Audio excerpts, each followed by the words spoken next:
مغربی میڈیا جو ظلم دکھا رہا ہے نا اس وقت فلسطین میں جو ظلم ہو رہا ہے، حالانکہ وہ بہت کم دکھا رہا ہے، وہی انسان کے ہوش اڑانے کے لیے کافی ہے۔ اس طرح معصوم بچوں کو قتل کیا جا رہا ہے۔ جب آپ ان لوگوں سے پوچھتے ہیں کہ یہ اسرائیل کیا کر رہا ہے، تو جواب میں کہتے ہیں کہ پہل کس نے کی ہے۔ شاعر کا ایک شعر ہے نا، وہ قتل بھی کرتے ہیں تو چرچا نہیں ہوتا، ہم آہ بھی کرتے ہیں تو ہو جاتے ہیں بدنام۔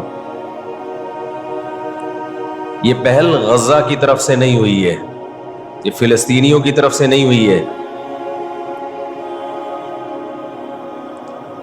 ہم نے دنیا میں بڑے بڑے منجن بکتے ہوئے دیکھے ہیں، مجھے افسوس اس پر ہوتا ہے۔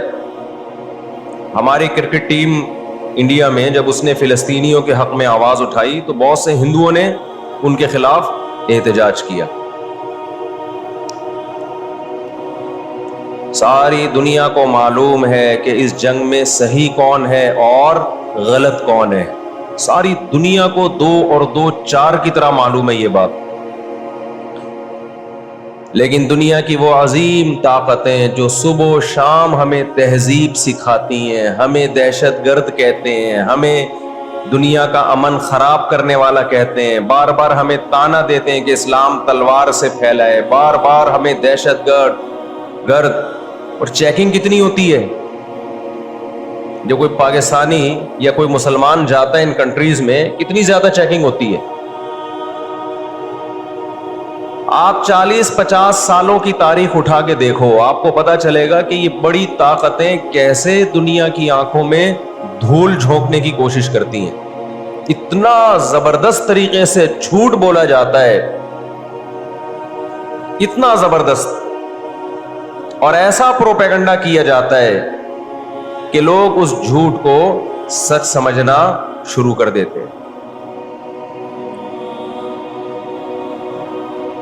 مجھے اکثر ایک بات یاد آتی ہے جو میں اکثر اپنے بیانات میں بھی کہتا رہتا ہوں کہ اللہ تعالیٰ نے جو قیامت بنائی ہے نا، آخرت، بہت سے لوگ قیامت کے منکر ہیں نا،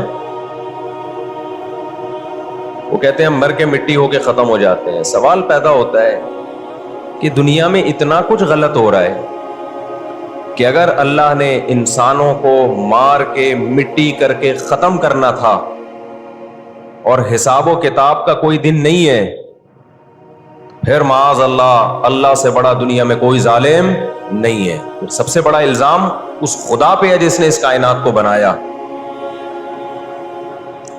کہ اللہ دنیا میں مظلوموں کو پوچھنے والا کوئی نہیں ہے، تو آخرت میں بھی اگر حساب نہیں ہے تو پھر اللہ میں اور آج کی بڑی طاقتوں میں ظالم حکمرانوں میں فرق کیا ہو گیا؟